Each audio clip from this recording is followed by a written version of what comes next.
बीमार पड़ना घाटे का सौदा नहीं। 8 बजे के करीब नाश्ता खत्म कर सरला धोबी को प्रेस के लिए कपड़े देने नीचे उतरी तो लॉबी में उमेश जी से मुलाकात हो गई। वे थोड़े चिंतित से लिफ्ट से निकल रहे थे। दोनों हाथों में कई थैले पकड़े थे। सरला को थोड़ा आश्चर्य हुआ कि आज उमेश भाई साहब दफ्तर नहीं गए। जरूर कोई विशेष बात है। उमेश जी ने सरला का अभिवादन किया तो उसने अपना प्रश्न पूछ ही लिया। वे टिटके फिर थोड़े परेशान से बोले, क्या बताऊं भाभी जी, ज्योत्सना बीमार है। 3 दिन हो गए हैं। एकदम ठीक हमारे सामने रहने वाली हमारी पड़ोसिन बीमार है और हमें पता तक नहीं। सरला ने बड़े बोलेपन से कहा, मैं तो परेशान हो गया हूं भाभी। दफ्तर से छुट्टी लेकर ज्योत्सना की तीमारदारी में जुटा हूं। उस पर भी सारा घर अस्त व्यस्त हो गया है। सच, घर तो घरवाली से ही है। वह देखभाल न करे तो सब चौपट हो जाता है।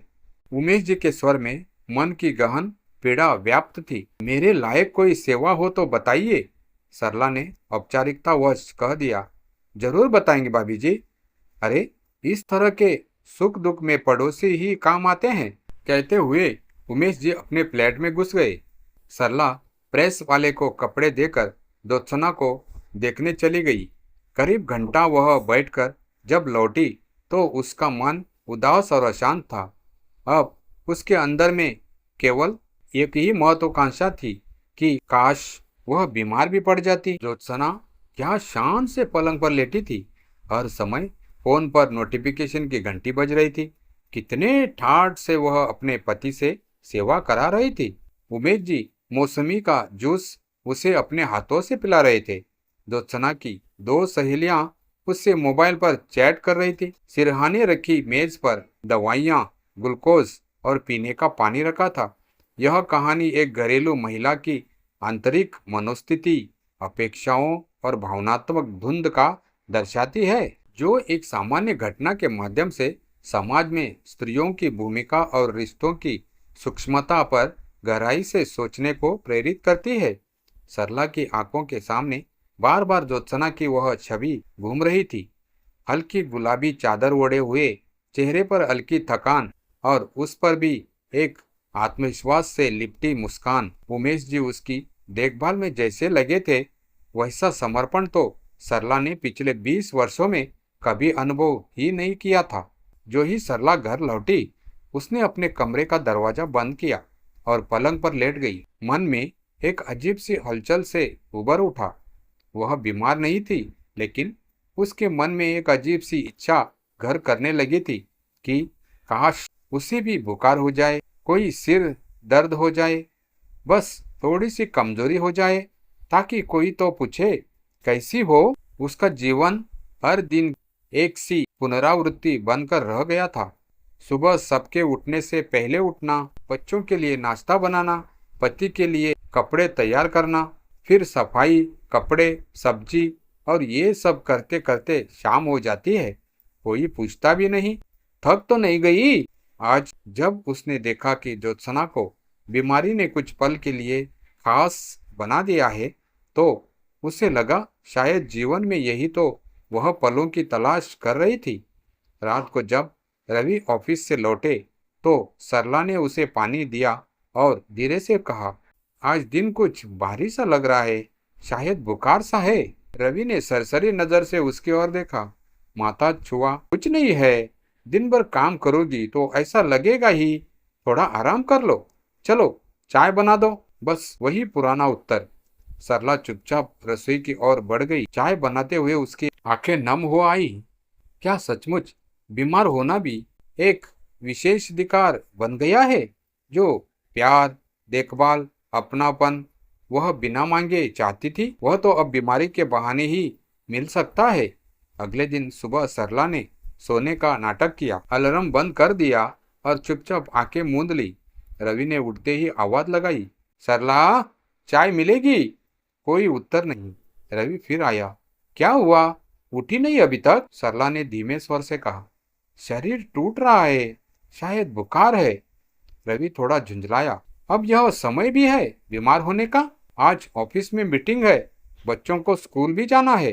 खैर, मैं दूध उबाल देता हूँ, तुम आराम करो। सरला का दिल बैठ गया। उसे वह उमेश जी वाली झलक उम्मीद थी। जूस, दवा, ममता से भीगा स्वर। पर यहाँ तो जैसे उसे बीमार होने का भी अधिकार नहीं। दिन भर सरला बिस्तर पर लेटी रही। दोपहर में जब उसकी बेटी तन्वी स्कूल से आई तो बोली, मम्मा, आज खाना नहीं बना? भूख लग रही है। सरला ने आंखें खोली। मम्मा आज थोड़ा ठीक नहीं है बेटा। फ्रिज में पराठे हैं, निकाल लो। तन्वी ने बिना कोई सवाल किए खुद खाना निकाला और खा लिया। शाम को रवि घर लौटा तो बोला, अब कैसी तबीयत है? ठीक है, सरला ने छोटा सा उत्तर दिया। रवि ने कहा, चलो अच्छा है। मैं तो सोच रहा था कि कहीं तुम्हें अस्पताल ले जाना पड़े। सरला मुस्कुरा दी, लेकिन यह मुस्कान दर्द से भरी थी। उसे आज एक बात साफ समझ आ गई। बीमारी, सेवा, स्नेह, ये सब उन रिश्तों में अर्थ रखते हैं जहाँ पहले से ही अपनापन हो, जहाँ सिर्फ जिम्मेदारियों की आदतें हो। वहाँ बीमार पड़ना भी बोझ बन जाता है। अगली सुबह सरला फिर समय पर उठी, नाश्ता तैयार किया, सब कुछ पहले जैसा ही। पर उसका मन भीतर से बदल गया था। ज्योत्सना को देखकर जो जलन पैदा हुई थी, अब वह खत्म हो गई थी। अब उसे सहानुभूति हो रही थी। ज्योत्सना को इसीलिए सेवा मिली क्योंकि उमेश जी और उसने आपसी स्नेह से जीवन जिया था। उन्होंने एक दूसरे को देखा, समझा, महसूस किया। और सरला, उसने खुद को बस एक कर्तव्यों की मशीन बना दिया था।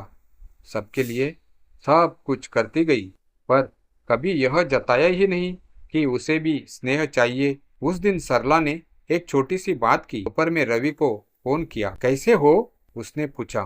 रवि चौंका। अरे, तुमने फोन किया? सब ठीक है? हाँ, बस ऐसे ही बात करने का मन किया। रवि कुछ पल चुप रहा, फिर बोला, अच्छा लगा तुमने यूं बात की। फिर सरला ने धीरे धीरे एक आदत डालनी शुरू की, खुद से बात करना, बच्चों से भावनाओं को साझा करना, रवि से मन की बातें कहना और खुद को थोड़ा महत्व देना। धीरे धीरे घर में बदलाव आने लगा। तन्वी अब मम्मी के थकन पर उसके पैरों में तेल लगाने लगी। रवि कभी कभी कह देता, आज तुम मत बनाओ खाना, बाहर से मंगवा लेते हैं। एक दिन ज्योत्सना की तबीयत पूरी ठीक हो गई। सरला उसे मिलने गई, पर अब उसके मन में कोई जलन नहीं थी। वह मुस्कुराते हुए बोली, अब ठीक हो ना? देखो तुम्हारे बिना उमेश भैया जी कैसे परेशान हो गए थे। ज्योत्सना हंसती, अरे, बीमारी भी कभी कभी रिश्तों की परीक्षा होती है। मैंने तो महसूस किया कि मेरे पास सबसे बड़ा सहारा मेरा घर है। सरला चुप रही, पर उसके भीतर अब एक नया संकल्प जाग चुका था। अब मुझे बीमारी का अभिनय नहीं करना, मुझे अपने रिश्तों को जीना है, जताना है और अपनापन मंगाना है, बिना अपराध बोध के।